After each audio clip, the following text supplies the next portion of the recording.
Hello, everybody. Welcome to Sonic Talk, episode 795, recorded today on the 27th of March. It's raining continuously where I am, unfortunately. I was rather hoping that now my wrist has healed, I'd be out fishing, but the weather's been against me the whole time. It's rather disappointing, but I'm going to be back out there soon. Anyway, lovely to have all our friends in the chat. Nice to see a lot of familiar faces.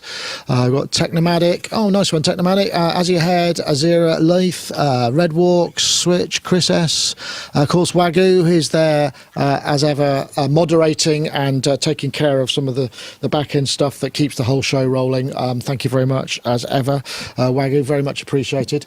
Just want to do a bit of housekeeping here. This is, before we get into it, I should say this is the show dedicated to music technology, all things to do with synthesizers, recording, software, live production, all that kind of stuff. I've got a problem with me cables today. I don't know what's going on. Anyway, just want to do a little bit of housekeeping about what's going on. We're streaming to LinkedIn. We'll see how that goes. This is the third week we've done that. It hasn't been an overwhelming sort of floodgates of new viewers, but hey, you know, it's free. It's no issue, and we're probably one of the only people doing it, I'd imagine. So that's probably good. Also, want to remind you that, of course, the one of the founding fathers and the most beloved, sadly passed, Dom Hawkins studio kit is still available. If anybody is interested in helping the family out, I think they need to kind of clear the attic and sort of move on. Please, I think I can press. Is it that button? Yeah, that's. I think that's the thing. As far as I can remember, it says latest news, but that's actually the link to it should have gone in the chat room, so do check that out, and you can get in touch with Margaret to find out. Oh yeah, here we go, there's a spreadsheet with the stuff that's still available. Anyway, I'll leave that to all of you. Coming up, we've also got a review of the Phantom EX, or a sort of overview of the Roland Phantom EX, the new synthesizer components that are in the new update, which is the new ACB models and the new wavetable synth. Superfrog Saves Tokyo, who you may remember from the EMOM, he played a blinding set. He's doing it for us. So he said, I'll have a go. And I think he bit off more than he expected, because it's not a simple fact, just doing video reviews, but well played. That'll be coming up soon. Anyway, let's get on to a couple of other things. Actually, my last, before I introduce our guest, I'm just going to plug our Patreon, because that's what I do as well. Hey, why not consider joining us on Patreon? For a mere $3 a month, you get all our videos ad-free that we post monetized to YouTube. That basically comes at the base package. You also get access to our Discord, some additional Patreon posts, and a few bits and pieces. If you join at the upper level, you get some extra stuff. In fact, we've just posted a bunch of audio samples, 63 stereo samples from the MIDI SID. It's done for us by MIDI Error, so you'll get those. You also get, obviously, the Sonic Talk ad-free and pre-show. That's on all levels. 360 video of the London Synth and Pedal Expo 360 Walk. There's also extended videos of interviews from the recent EMOM, including 360-degree videos there, and other sounds and samples and exclusive videos besides. So if you join us at the upper layer by the end of the show, your name will also appear in credits. It happens automatically. So if you are considering it, please join us. If you already have, thanks very much. Back to the show. Yes, indeed. Anyway, Ty Unwin, it's been ages. How are you? Yeah, I'm all right, thank you. How are you? Yeah, it has been ages. I can see that there's a. I'm a bit worried about some of those synths. They look a bit precarious. There's a what's that? Is that a wave? No. Oh, what's it called? A third wave. Lovely instrument. Third wave. Isn't it? Yeah, absolutely. And is that a Super Gemini? Yeah. It is. Nice. And does C50, no, hang on a minute that way. Hang on. Oh, yeah. C15. Oh, hello. And then just below that. C15, Wall of Poly. And there's a Moog 1 below that. And then what you can't see, at that end, there's a Maximus. And a CSAT. Oh, God. Blimey. We know you've got loads of synths. I know. So it's just we know, but I'm glad for you. How are you finding the Super Gemini actually? Because the Super Gemini was one of the ones that's the newest. It's a real players and kind of it's very intuitive to use, right? Lots of sweet spots. It's lots of sweet spots, and it's also it's a proper future classic. You know, you get that feeling with certain synths that it's going to in years to come. It's going to be one of those that it's going to be a future classic. It's great. It really is good, and it's just a perfect combo of a kind of Jupiter 8 and a CS80 from a user interface point of view, all wrapped into one, and it's just so easy to just get stuff out of it. And for me, that's so important. But it's the same with the third wave. It's so easy just to get stuff out of it, because we've had far too long where it's not, it's a bit of a ball ache to try and find those sweet spots, but they're everywhere on these things. So yeah, it's really good. Nice. Oh, excellent. Well, glad to hear it. Lovely to have you. Nice of you to give us some of your free time. I know it's about. Are you through the thicker? Because I know you were in the thick of sort of dense projects, and it was kind of like, have you got through the worst of it, or are you still? I got over those. No, and then I had a bit of time taking it easy for a bit, but I'm now just starting on a big BBC series for the next 12 months that I'm on. That's coming out middle of next year, so I'm just starting on that, but I can't say what it is. But it's it's quite a big one, but it's good. So I'm just starting on that now, and that's seeing me through till next March. So excellent. Well, it's always good to see BBC license players' money going on actual new content and proper kind of production. So very nice, exactly. Very nice. So, yeah, all good. Good. I approve.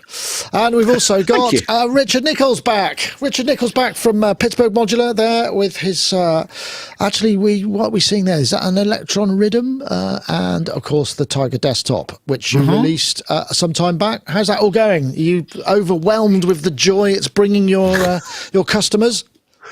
Yeah, it's nice to anytime you release anything, it's nice to get feedback, because you sort of work in a bubble for years on something, and then you get it out there, and it's nice to hear people say, "Oh, I like this," or "Wow, I'm using it like this in ways that you hadn't thought of." So it's always a joy to get stuff out to the world, and it's also a big stress release. Just, oh God, yeah, I can imagine. Thank goodness. The boat is on the water. The Suez Canal is open. Everything is happy. Or I guess that would probably affect you before you finish the production. But yeah, all of those things you never thought you'd worry about. It's just like, wow.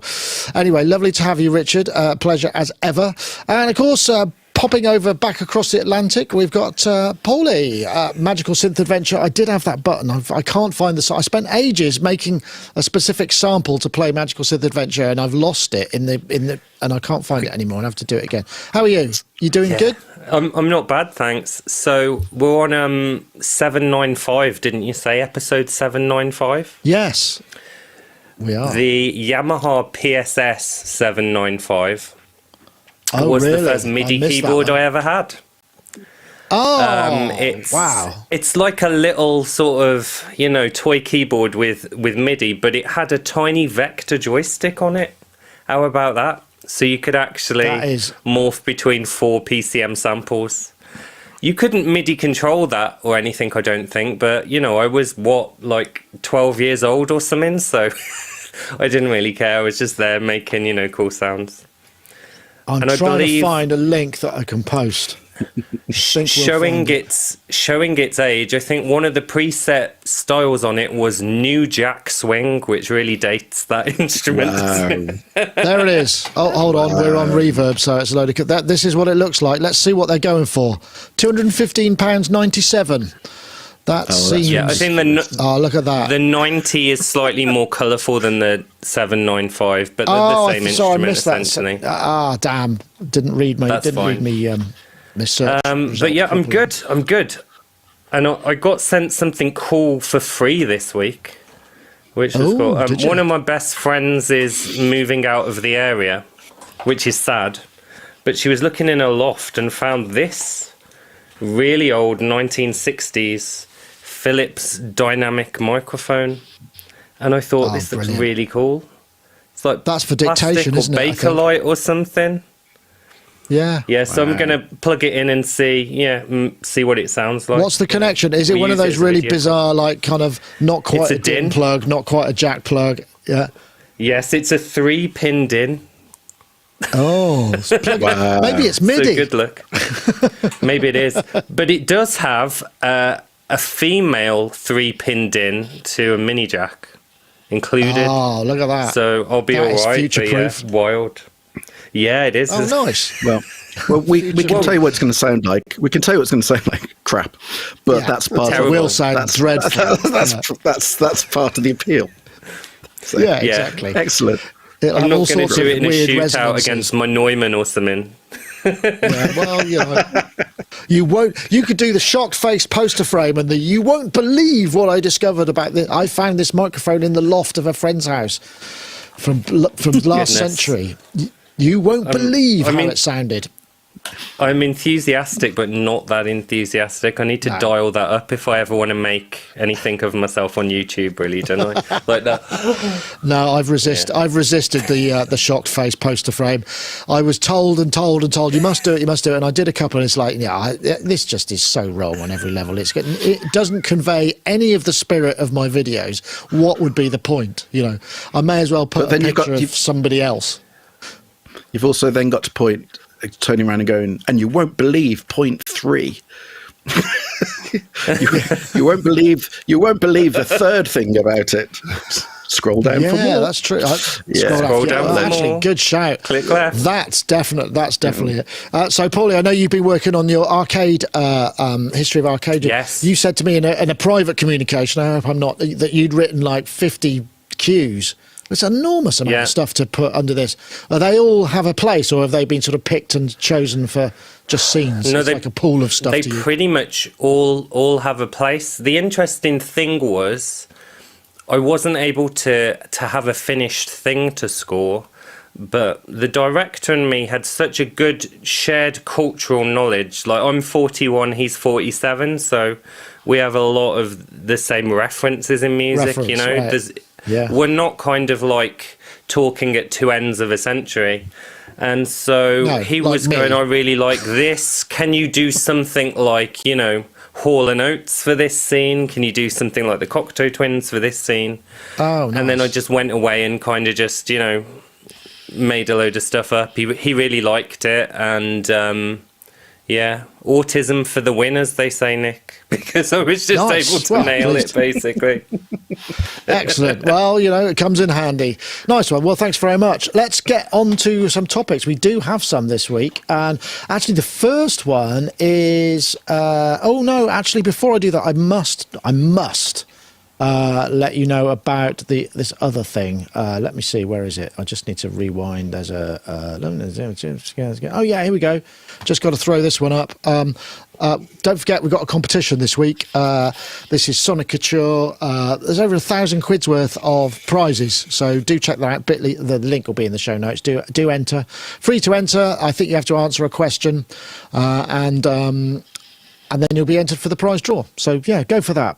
Thanks to them very much. Anyway, let's get on to a topic. Right, this is actually quite fresh because it's been official for what's that? About 5 minutes. So let's see what happens if I press this button. I think I've loaded it properly. Yes. New Void and Vista sample library it's called Folds, based on the human voice and their award-winning sound design engine.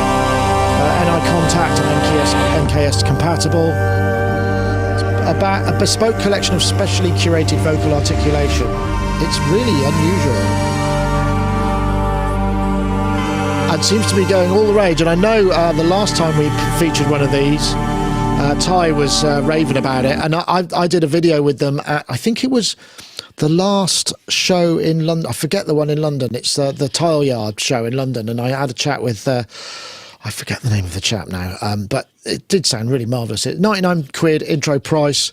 I'm not sure what the footprint is. Ty, I imagine you've probably already got it and used it. Interesting. It's this sort of notion of having stuff that's different to everybody else. I mean, it's a constant sort of chase for, I guess, you folks doing media composition. Yeah,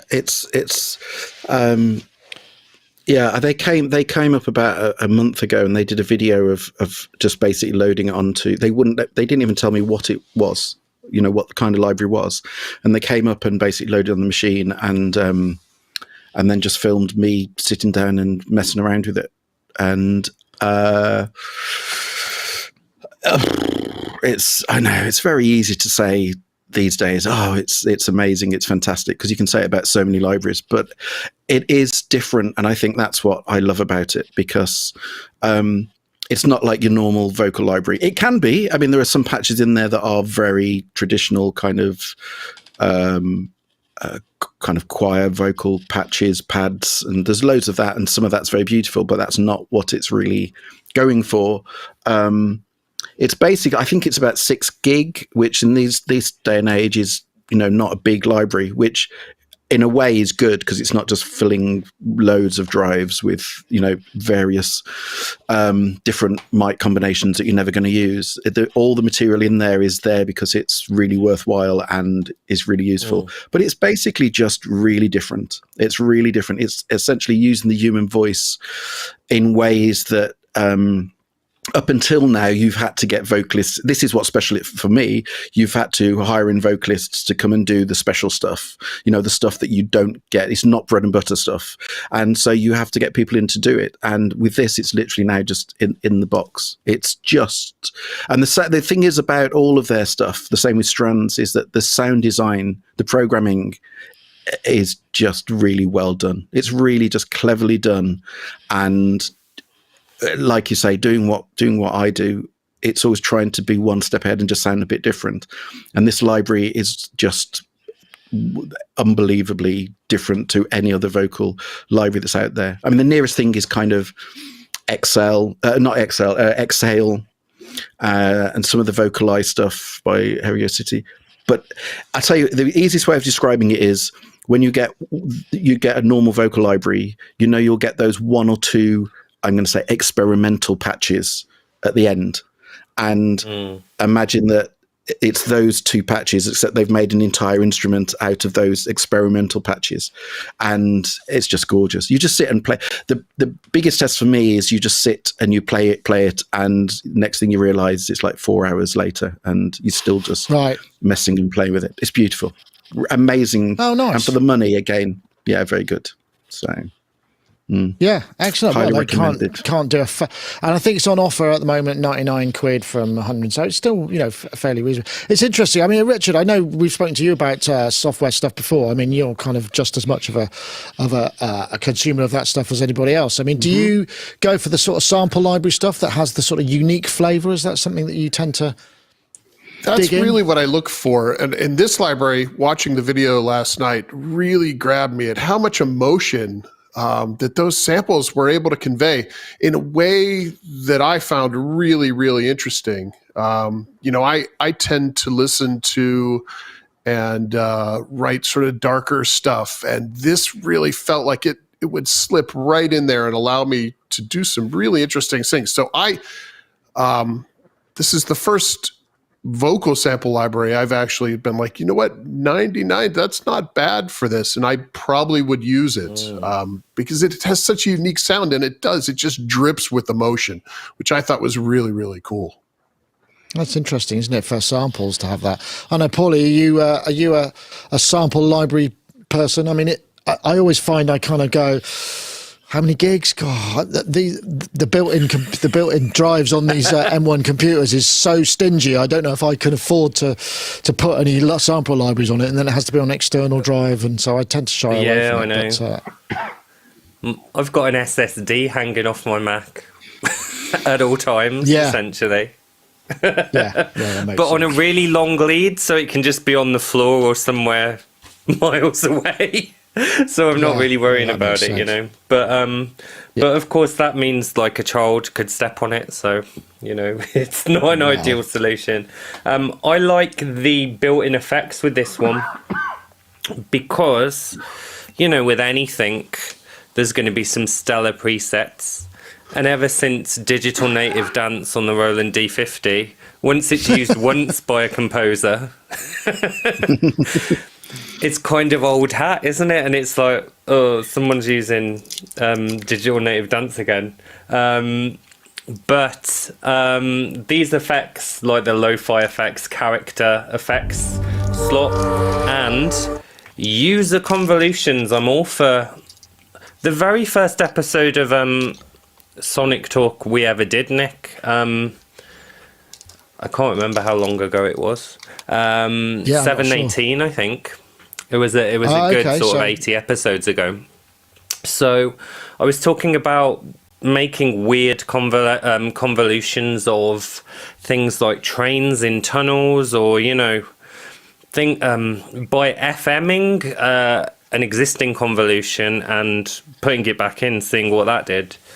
And that is going to open up a lot of sound design potential, So interesting. It does seem it's very flexible, and even once you get away from the presets, you can do a lot. There's with it, honestly, basically. the amount of sound design you can do is just phenomenal. I mean, literally, you can take a patch and within 30 seconds, you've just got something that bears no resemblance to what you started off with. It's just a complete different world. And I mean, just as an example, they were telling me about one patch they did where the guy who had the idea and the initial design of it had the idea of, rather than taking a vocal and then turning it granular, did the opposite. So he recorded hundreds of little granular bits of vocals and then reassembled them to make the sound. So rather than taking the sound and making it granular, he made it granular and then made a sound. And it took him weeks to do. And but it sounds amazing. So I did have to say, cool. I did actually kind of stroke his shoulder and say, "Life's too short," but it was. Yeah. Just a top tip for SSDs. NVMe drives are really good these days. You can get these little enclosures for I don't know, they're only about 20 quid or something, even less. And you just put an NVMe card in them, and they're really fast, most NVMEs. So I'll just pop that out. But it's worth mentioning, if rather than paying for a tip-top one, they usually have a really fast write speed and read speed compared to just regular SSDs, because SSDs are not all the same, unfortunately. It would be nice if they were, but they're not. Sometimes they don't read or write in quite the same the speeds you need. Anyway, just thought I'd throw that in there. Okay, right. I think I'm going to just bring in a message from our friends over at Native Instruments, just because I can. Indeed. Trash. Your favorite creative distortion plugin from iZotope. Break, distort, and mangle your tracks with an endless assortment of chaotic combinations. Transform your sound in ways you never imagined. Take your tracks to new, distorted dimensions with the Trash module. Twist things even further and send your audio into another space with the Convolve module. Add energy and depth to your sound with the new envelope follower. Say goodbye to writer's block and distort without limits. iZotope Trash. Distortion redefined. Certainly is. Don't forget, you can save 10% on all iZotope purchases by using the code SONIC10. I think I said that was a Native Instruments ad, but it's not. But I suppose they're all owned by the same company, so it kind of is. So, comme ci, comme ça, as they say in French. Okay, right, let's have a look and see where we're going next. I think actually this is kind of a good one. This is a Red Reeds recording video, which it's a 40-minute video, and I'm just in awe of people who can make kind of documentaries, because it's kind of essentially a documentary. It's sort of a love letter to Rompler pads. So I'm going to press that one and we'll see where it takes us. I won't play the whole thing because it's 42 minutes long. I love pads. Long ones, short ones, weird ones with little tinkly bits, ones with crazy bits, spooky ones, pretty ones, all of them. For me, the pad is one of the apex predators of the synthesizer world. Powerful. I'm going to leave that statement there because that is a hell of a statement. I think he makes a good case. Nice to hear Red Reed recording kind of in more jovial mood. Sometimes he gets a bit sort of uptight about subjects, and it's, it can be a bit kind of a hard watch. But this was brilliant, I thought. Absolutely brilliant. Loads of stars in there. We've got the Prophet X gets a lot of love, actually. I was really pleased at the end, which is something that it's a bit of a Marmite synth, that one, because it's still quite expensive, but it can do an awful lot of things. But just the notion that pads are this kind of like the superpower of electronic music, this whole notion of the bed that can convey almost so many things with just a note, absolutely fantastic. I mean, I'm guessing I have to come to you, Ty, because you probably use them an awful lot, pads generally speaking, in your term. I mean, I know you're very orchestrally complicated. What's the word I'm looking for? Able. Orchestrally able, but pads nonetheless. I mean, you can still have string pads, have the same sort of feel, but very much for soundtrack, pads are the thing, aren't they? Pads and beds. I agree with every word. I would, if you had to say to me what are the two or three main things, I would say strings, real strings, pads, and piano. That's basically it. And synth pads for me are and I literally watch this, and it's all just, it's almost like he's read my mind on so many levels. Because I've got a lot of the stuff I've got is I have lots of pad machines. I keep lots of synths just purely for pads. I mean, I can't remember the last time. I mean, my Wave Station is just pads. I've got a Neuron Hartman that is just, I have to say that's probably the best pad machine. That's just pads. So many pad libraries, all the Lufttrim stuff, and obviously Omnisphere. It's just, I'm with him all the way. Pads are a huge part of what I do. And if you turn around to me and said, okay, you can only just sit down and play one kind of sound for hours, it would just be slow, luscious, glorious pads with long reverb. Yeah, that's it. That's my life. Interesting. I'd like to put a shout out for the Baby Audio Atoms, actually, because that's kind of that's a very expressive instrument, and that can be almost one notepad. Lots of organic stuff in there. I know, Paulie. I mean, I know you've got a lot of these machines, these Romplers specifically, which are Atoms isn't really a Rompler at all. It's a modelling synth. So I guess this was right in your wheelhouse, as it were. I should have a badge saying, "Hello, my name is Paulie, and I have a problem with the amount of Romplers I own." But yeah, pads. I'm not going to disagree, am I? I love them. No, I love. I've got a couple of favourites that I want to point out, I guess. One is it's on my bottom row, the Psy 35. It really is Yamaha, terrible by any technical standards. It's got really sort of 2 megabytes of samples and 2 op FM, but for some reason when you combine it all, it has this instant aquarium VHS soundtrack quality. Do you know, if you ever went to an aquarium in the 90s and watched a video about dolphins on a screen, then probably the Psy 22 or the Psy 35 did it. And also I've got a couple of Ensonics. I've got the VFX SD, which is just amazing for pads, and the EPS 16 Plus, which you can do kind of lots of granular stuff on. So I absolutely love a pad, and I like rolling my own on samplers as well. So sometimes I'll even sample VSTs, like modern VST Romplers or modern VST digital instruments. I love pad.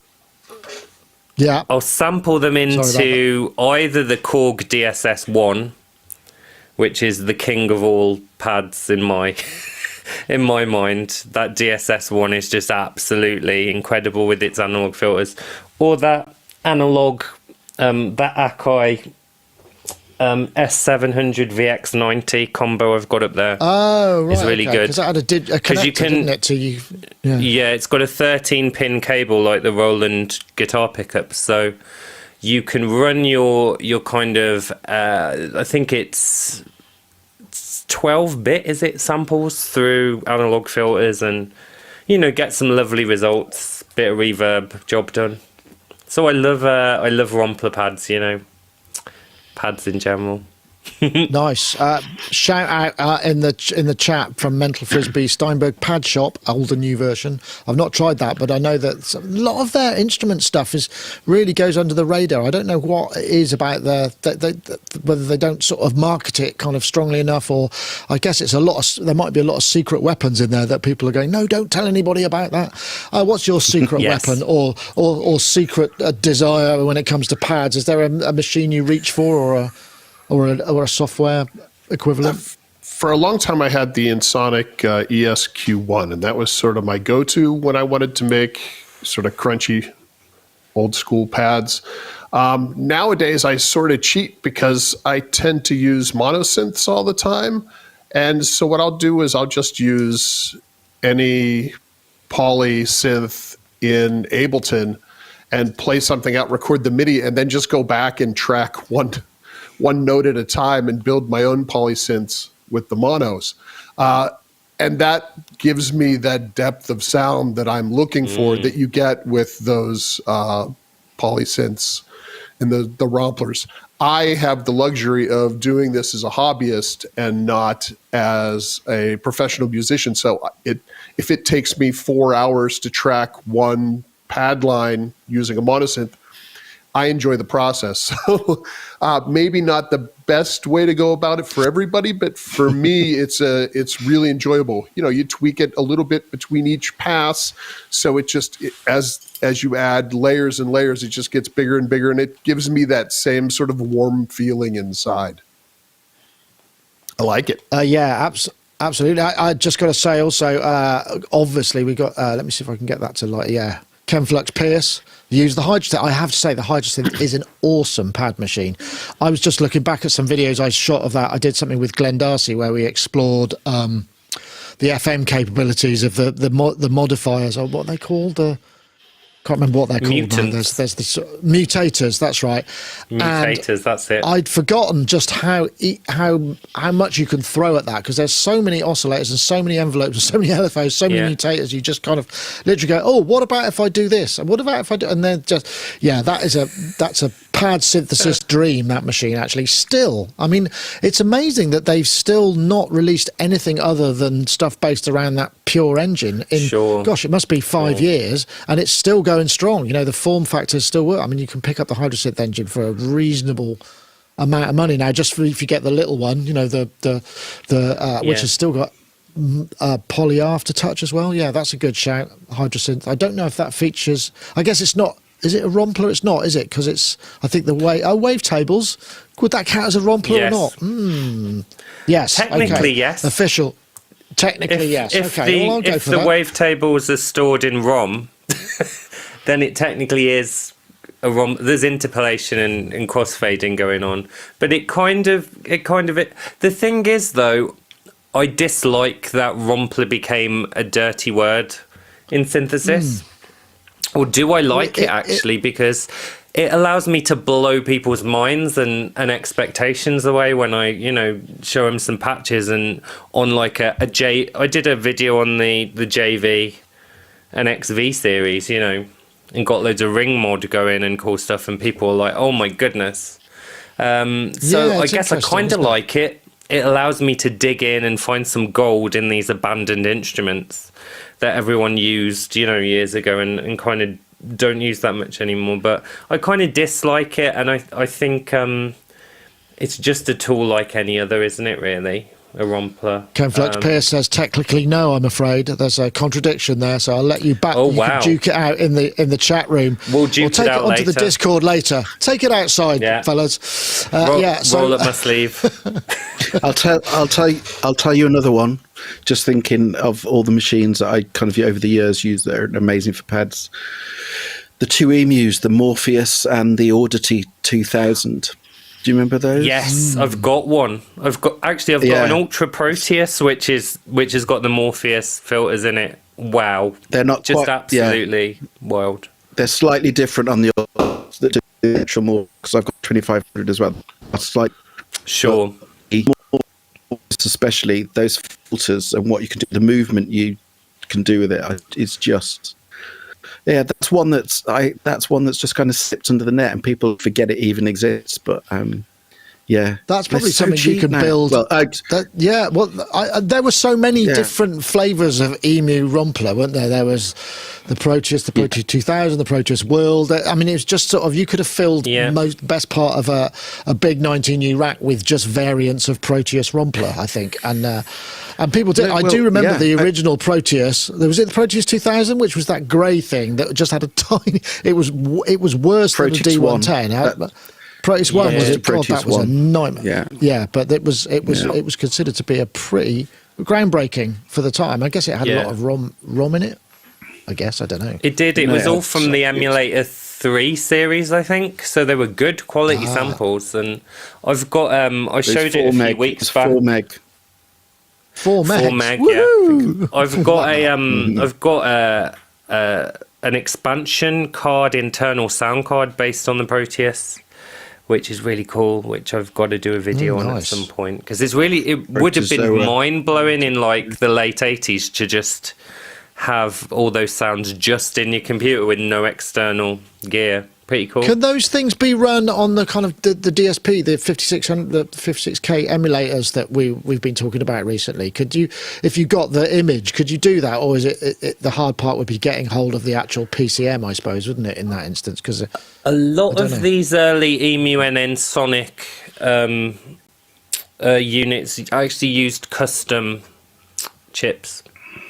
Like, for instance, Ensoniq used the DOC chip, and then I think it was the DOC 2 and the DOC 3 chips. So it's kind of a different architecture to the DSP 56K stuff. But I liked the question, and I like getting nerdy about DSP. Yeah. Fair enough. That was actually That was actually one thing I liked about the video was the Red Means recording videos. He showed the VST equivalents for all these classic Romplers. So if you heard a sound in there, you heard something that really caught your ear, he gave you a way to use it in a modern situation, which I thought was really the best part of the video. It's like, oh, I could try this without having to go onto Reverb and buy a ridiculous synth. I can do this in a VST, which I thought was really nice. But that is a good one. You're absolutely right, but I will just say, if anyone is really into pads, just go and look up Lufttrim 2. It's a contact instrument, but it is literally all it is pads. That's all it is. There's nothing other than gigs and gigs and gigs and gigs and gigs of pads.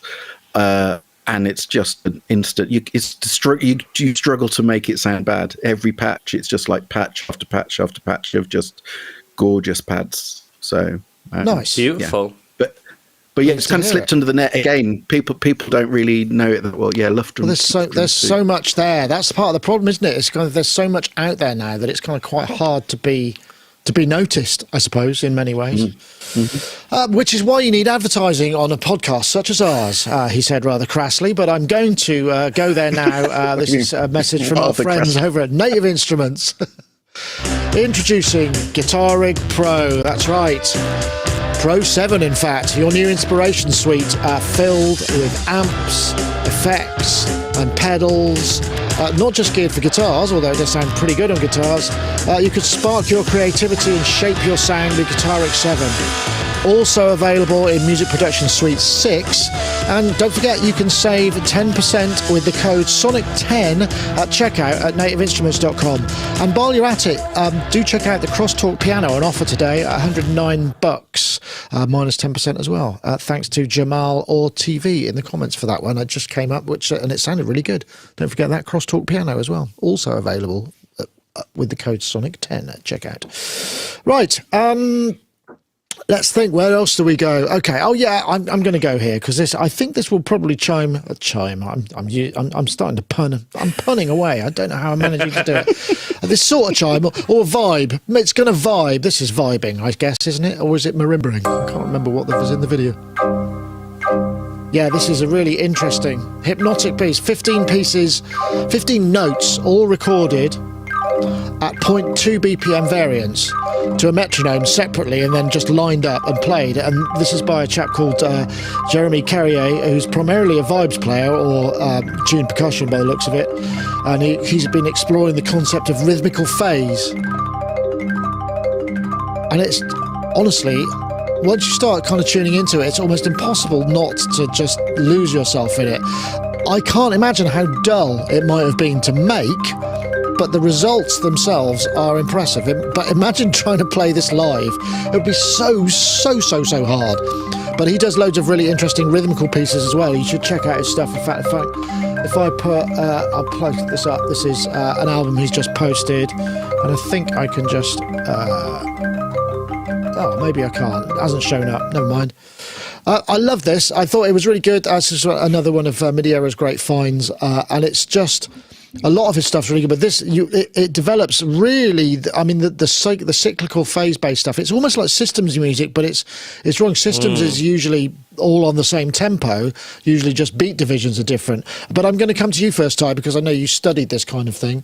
Is it a musical thing? I mean, it seems like it's sort of. It's a totally musical thing, and it's not. No, it's just a totally musical thing, and I love it, absolutely love it. But it's all been done before. I mean, it was done in the 60s. Ah, okay, right. So this started. This is all based on the kind of stuff that Steve Reich started with his tape pieces, where essentially he had. Wrote two pieces, one called Come Out and one called It's Gonna Rain, and basically he got two reel-to-reels and gradually slowed one down, and because he found out accidentally that when you put two tapes, although they're meant to be the same speed, they gradually start to drift, and that forms all of these they obviously the rhythms gradually stretch, so that's how that one started. And then he actually started writing pieces that weren't just the obviously Clapping Song. That's the famous one, and that is, as you say, one of the players gradually drifts by a quaver, and so essentially they go completely out of sync, and then about 7 or 8 minutes later they come back into sync. But then he started writing phase pieces where it's exactly like this. You basically have players who one gradually slows down, not in a set rhythmic pattern. He gradually slows down, and then again, eventually, cyclically, they get back into sync again. And they're really difficult to play and play well. Oh, God, but I've actually got friends. I've got a friend called Ian Blick who actually did piano phase, but did it himself. So basically had one hand on one piano, one hand on another piano, and basically slowed down one hand. So not two players with one gradually slowed down. Goodness. He played them and gradually slowed down the one. And wow, he blew my mind when he did it. Yeah, it is. He's a fantastic musician. So this isn't new in the slightest, but is it I mean, this is literally like you could have, when I saw these topics today, it was just like, Nick, have you been planning a show for me all along? And it's just, you just want things that I want to talk about. Yeah, because this kind of music, I'm a huge Steve Reich fan. And so if this does appeal to anyone, go and check out Steve Reich. He's written so many amazing pieces over the years, different trains and drumming and so many ensemble pieces. And it's all based on this kind of idea of rhythmic patterns that gradually phase out and come back into phase, and rhythmic shifting. And so absolutely brilliant. And just fantastic. And check out Clap It. I made the biggest mistake I ever made. I took a girlfriend to the Albert Hall, and she thought she was going to a classical concert. And it was a classical concert, but it was actually a Steve Reich concert. And the opening number was Clapping Song, and not Clapping Song, Clapping. And after the piece finished, she just turned around to me. I can't say the exact because it was quite sweary, but the sentiment was, "Why the hell have you brought me to see this rubbish?" That's the clean version. Right. It was a lot dirtier than that. And that was after the first piece. And what I didn't tell her was there was another 2.5 hours of this to come. It wasn't the best date in the world, I have to say. Yeah. So. Well. Yeah, best to find out. But early, Steve Reich, absolutely fantastic. And what this guy's done is brilliant. Yeah. So I suppose, Rich, this is like system stuff, isn't it? I mean, there's that Soma Cosmos, the looper that has kind of loops that drifting station, where they in the original firmware, the loops just sort of gradually drift out. But I don't know whether there's any. But there might be some kind of software idea for this where you could actually just have a little more control over it, so that the ratios between the tempo changes could lead to all sorts of interesting stuff. I'm not sure what musical applications, but you might be able to get some loops that you then repeat on the beat, which would be useful. But it's fascinating stuff. The whole point is you don't repeat it on the beat. Well, I suppose, yeah. Rich, you're muted, I think, Richard. You seem to be. Sorry about that.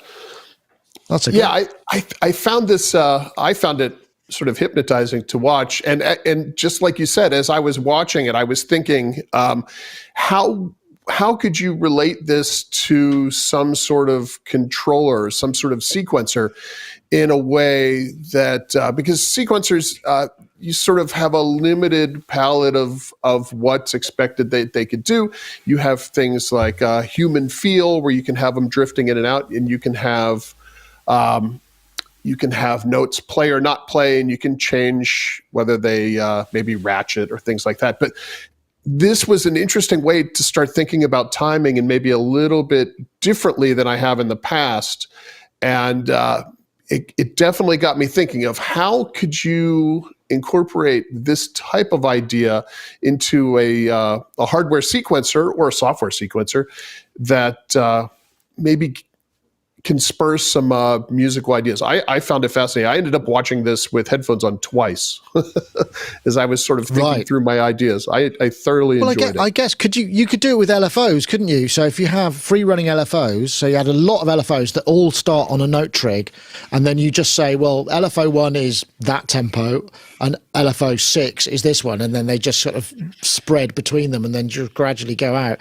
And I suppose if they were maybe, I don't know what they would be. They'd have to be almost kind of like trigger LFOs or something that would kind of, you could do it in analog. I mean, it'd be quite a monster patch, I'd imagine, but it's certainly something you could do. No, that's true.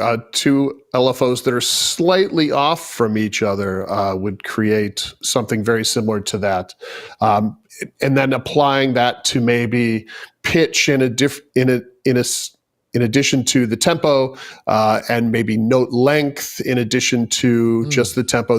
I think there's a lot of really interesting ways that you could apply variances to sequences that maybe aren't explored as often as they should be. Yeah, and I'm sure that you could apply the same thing to modulation, because we're thinking about it at a more of a wide level, but on a macro scale where those cycles are all shorter and modulating it could be interesting.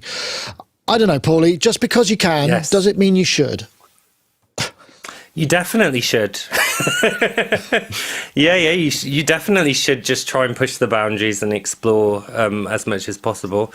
Unfortunately, I had a number of Steve Reich factoids prepared for this part, but Ty's said them all. Oh, sorry. Pipped you. But that's okay, that's fine. No, the one thing I wanted to say was it's the jeopardy of going first or last or blah blah blah on Sonic. At university we did a couple of his pieces as performance projects. So we did a lot of composition, but we also had to do set group performances. And we had a guitar ensemble. So we did Guitar Phase, which was a later rearrangement of his 60s piece Violin Phase. And that's very much, going out of time. But it's on guitars. And it was fun, and it came out a bit different to the tape versions of his pieces, due to obviously it's human the unpredictability of human kind of, and when we first started practicing it, we'd actually kind of do it more in kind of semi-quavers, some of the shifts. different parts to get those feelings. And then we try and do it a bit more incrementally. And the other one we did was electric counterpoint, which I think is for something like 15, 16, 17 guitars. But there were only 6 or 7 of us, so we kind of, improvised. And we got really. If you all had good delay marks for pedals. it. If you all had a delay pedal, it would have worked, wouldn't it? You could have. That's it. Yeah, doubled definitely. So I like a bit of Reich. Yeah. It's really cool stuff. And I am not a minimalist at all. In my musical style, I'm very more is more. My wife says you'll have more is more written on your grave. But I've kind of learnt as I've kind of chilled out over the years that maybe there can be spaces. Some of it's I think earlier in my kind of musicality, I was really, really keen to show all this crazy packed in genius per square inch of music, and now I kind of let my music breathe a bit more. So one day I might write a minimalist piece, when I'm like 80 or something. always just remember it's what you don't say rather than what you say. Yes, That's what I was always taught that from a very early in composition. It's not what you do say, it's what you don't say. And it's not the notes, it's the space. It's the space. Yeah, well, we've all heard that before. It definitely makes a lot of sense. I think that there was another thing that I wanted to get to, if everybody's got time for it. This is an interesting one, I think, just fully and kind of ties in a little bit with you having a pair of monitors delivered, Ty. So maybe you'll run everything through this. Let's see. It's my show again. So this is a Club Synth sound system, G-Sonic Club sound system. It's an interesting idea. I don't know how close it is to what it is, because I don't have all those PA systems, but the idea is you're supposed to be able to dial in a kind of club sound system, and it'll be the acoustic space, how crappy the tops are, the mids, the crossover points. They call it advanced IR response and modelling technology, also amplifiers and passive high performance speakers, limiters, multiband. They say they've gone in quite deep to it, so you can check your mix. And you can hear there's quite a lot of difference to these things. And I'm just curious whether how useful something like this is like to be and how close it is, because we've seen these kind of virtual studio environments that you work with headphones, which definitely this definitely sounds better on headphones. Anyway, it's like 29.9 euros. And I think it might be something that could be useful, because we don't often get to hear our music on a PA. When you do, sometimes it's a terrible shock. And sometimes it's not. Sometimes it's like, oh, that's good. Sometimes you think, damn, I should have put that high pass filter across the vocal, because all I can hear is the tube train or whatever, maybe. I don't know. I mean, speaker emulations are an interesting thing, aren't they? And I know they definitely have their use. Do you think, have you tried that method of sort of trying mixes in spaces you don't have or on speakers you don't have? And has it proved useful to you? For a while, I was using some of those headphone, mixed in your headphone, emulating speakers, and you could try different speakers emulating in your headphones. And I always thought they sounded terrible. I don't know. I never trusted what I was hearing in the headphones, because it seemed like the software always sounded a little bit different. So I think for me, it just comes down to understanding my speakers and knowing, trusting that I know what that's going to translate to. I listened to this Club System emulator, and with headphones on it sounded like they were just EQing differently. Now, I'm not the guy to ask about this. I don't go out clubbing very often, and my music never gets played there, so it's not really for me. But I found it interesting that they felt like I'm sure it helped somebody. Yeah, well, I guess if you're putting your stuff together. No, I'm absolutely. I'll tell you one thing I did. I tried the Waves NX thing, where you have the thing on top of your headphones and your head position changes the stereo. That was really quite remarkable, because your brain was fooled to thinking I'm listening in this environment, even though you had headphones on and you had a nice picture of the studio. And I did find that in some instances I felt like I was understanding the low end response better. I mean, this is a static thing, so I don't know that it's how useful it is. And it sounded quite raw in places. I mean, I don't know, Paulie, you may listen to some of your stuff in clubs. I mean, your stuff is kind of quite dense, like you say. It's not minimal, and sometimes club stuff needs to be minimal to get the most out of a system. Sure. So it could sound a bit messy, if you've got too much going on in a system like this. Oh, definitely, yeah. I mean, I do reference mixes all the time in different spaces. Headphones in the car is such a good one for hearing if you've got your low end under control, because it'll really show up any sort of rogue vibrations. I don't essentially write club music, but I guess you could use this, and if you knew the kind of properties of the place you were trying to get your track played in, I guess it could help you nail that. Well, not audition, but nail that kind of communication with a DJ who tries it out and goes, "Oh, this is good." So it could be a tool that maybe gets you over the kind of finishing line. But then again, DJs have EQs, don't they? So, and if they really like the musical content of a track, they might more likely just kind of tweak the EQ a bit, and that might be more important than the that's EQ. True. They're probably just going to loop the intro anyway and play it over something else. Yeah. That's it. The other thing is there's a few variables they haven't emulated, like how sticky the floor is. I'm sure that has, that club gunk, horrible sticky floor. I'm sure that has acoustic properties to it. And also the annoying person in the booth trying to yell into the DJ's headphones a request or "what are you doing?" And maybe they should overlay that on the top, because DJs might have to kind of listen through that to see if the track's any good. I think it'd be interesting because I recently did a headphone review of the Sennheiser MD490s, which are the Pro.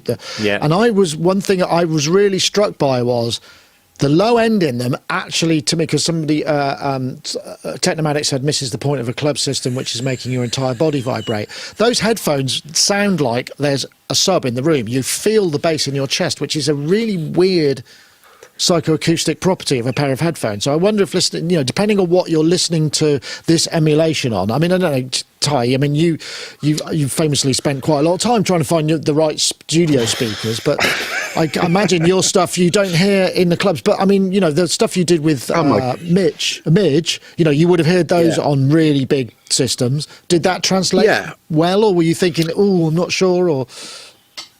No, I think this is something that you kind of learn with time. And when I look back on years when I had, I wasn't fortunate enough to have I just had average monitors, and you have to grow to learn them and trust them. But what I've learned is, as the years, you manage to get better monitors and better speakers, you just learn to trust them more and more and more, to the extent that I just kind of now trust these beyond belief. I mean, but even on the MM12s, you've basically got some DSP, so you can switch it to different modes, and there's a kind of, you can do NS10, and I'm sure it's just EQ. I don't think there's any genuine, real heavy-duty DSP going on. I think it's just EQ, but you can switch into kind of an NS10 mode and a hi-fi mode but this technology has been around for so long. I mean, I had back in the day, do you remember the Roland VM7200 series?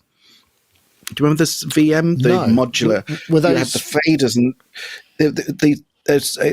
these weren't monitors, these were mixers. So basically the VM7200, you had I had two controllers. So you had 48 channels of fader, and then you had all the actual ins and outs were on rack mounts.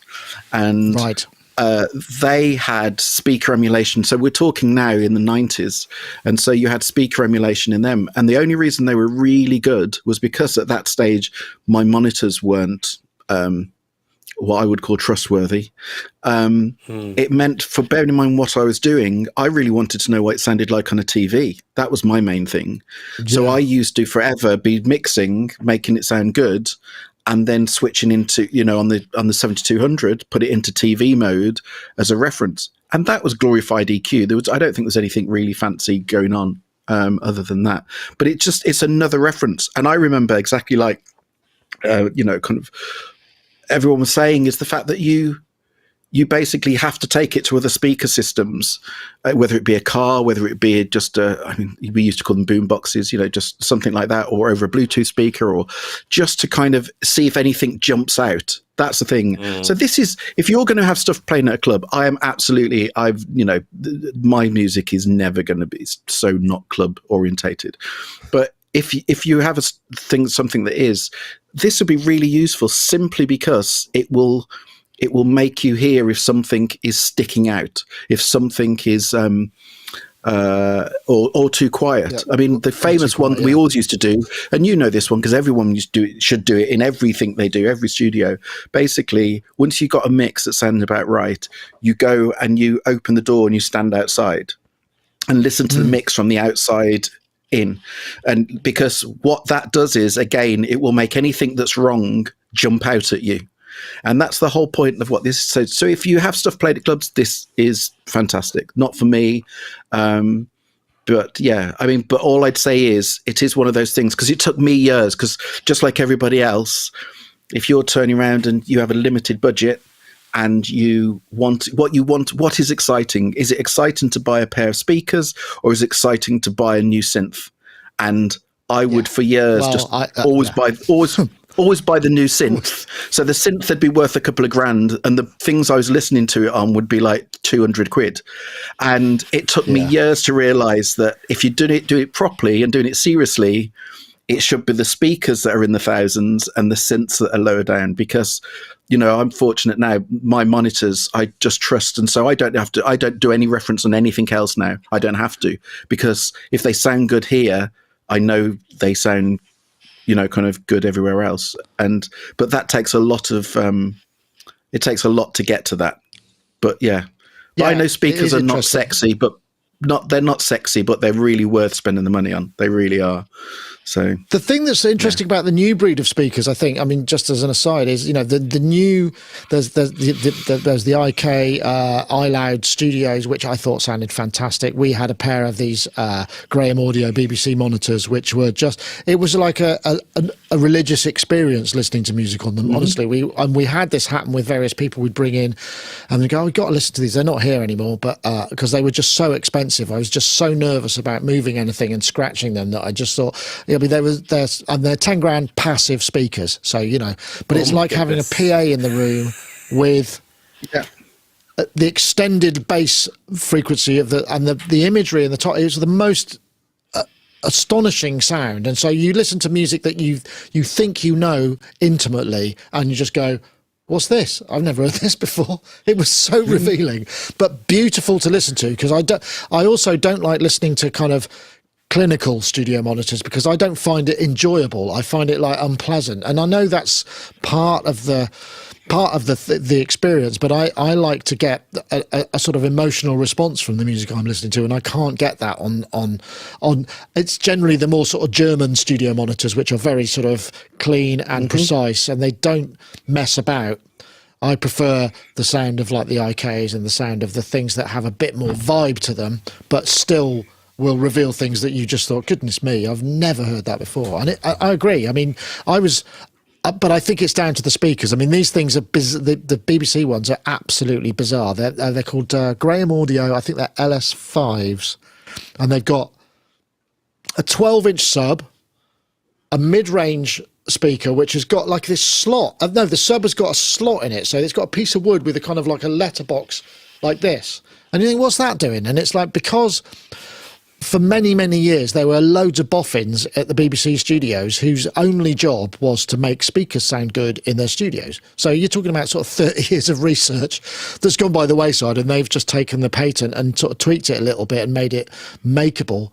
And it's astonishing. And we actually had they brought another pair up, said, "I'll try these because these are a bit more beaten up, and we don't want, and they sounded wrong, and it was because there was this sort of tiny bit of wood missing from this baffle. It was just ludicrous, but it made a massive difference. So this level of science and is impressive. But what I suppose my point was, together with the DSP that you could get in speakers, you could have really astonishing sounding speakers for much less than you used to have to pay. Just depends on whether or not, you know, they've got latency and all the other issues, and, you know, what your room sounds like and all that kind of stuff. So it's well worth spending. But the headphones as well got improved massively. You know, the listening environment. You're completely right, but it is just that you kind of, again, but headphones are unsexy, but until you actually have an amazing pair, you don't really realize. I just went for years of spending loads on synths and nothing on speakers, nothing on headphones. And now in hindsight, you just think, oh God, I was just being an idiot. Because at the end of the day, it's the speakers and the headphones that actually are the final link in the chain before it gets to our ears. Do you know what I mean? So it's well, that's true. But they're not but sexy. I suppose they're not sexy. That's all. No, but the thing is you're not gonna. The headphones aren't going to help you write the killer bass line that's going to make the track that sort of tops the charts. Maybe. I mean, you know, I suppose that's the aspirational. It depends on what you do. I know it's a fascinating subject. Could talk for hours on it, but I think we maybe have come to the end of our allotted time. I appreciate you all hanging in there.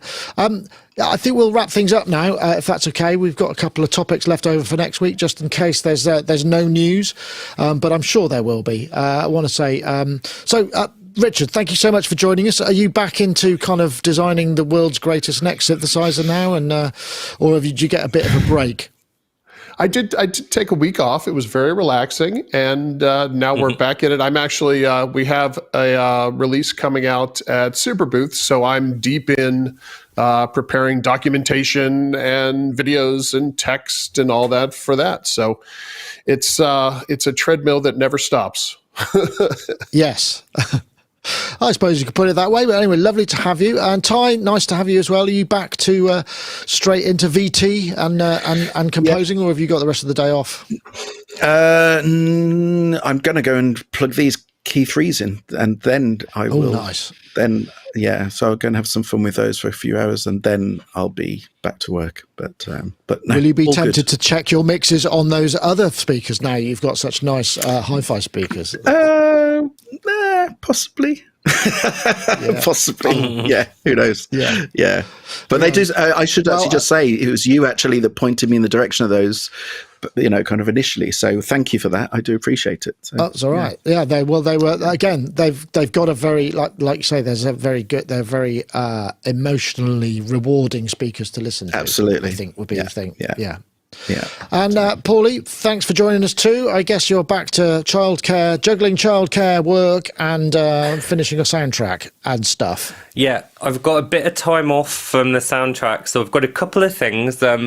From the great high fidelity chatter we've just had, I'm going to be doing some very lo-fi trashy things this week. So I've got a video nearly done about using your Commodore Amiga as a real-time guitar effect, 8-bit, 22 kilohertz, and it sounds trashy as hell, so that's great. And I think I'm going to stream the Kawai K5 later this week as well, which is kind of an early digital additive, quite noisy but quite beautiful synth. So yeah, I'm going to be in kind of lo-fi land this next week. So that's me basically.